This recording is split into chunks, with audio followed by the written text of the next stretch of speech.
bay na lampi himbang hung zingi ka tel zolo ginate thuagi lampialing u khazeli hung tai san khazeli hi zo nong nu siang e ke ka sem na pe wa lung kim chi om thei lo ka hi na pe wa lung kim na om thei lo lung kham na ten mây bangin hong tua mi hi zo thot zo na hong piai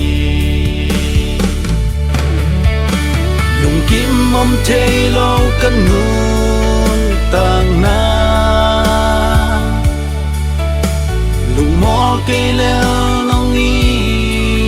mani nang sunga lung nom na kiching om hi nop sang na le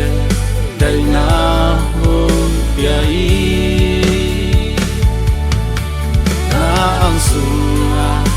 ki hong pomi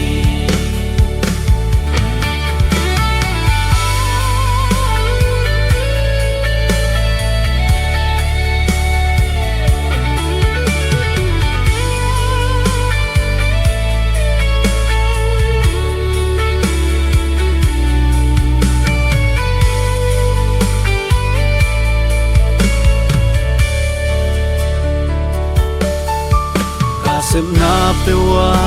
lung kim chi om thei lo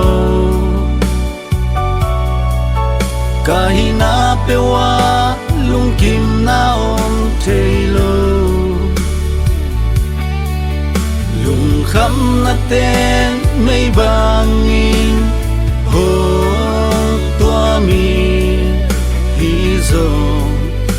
thot zo na hong piai kim om thei lo kan nun tang na lung mo cây leo nong i mani nang sunga lung nom na kiching om hi nop sang na le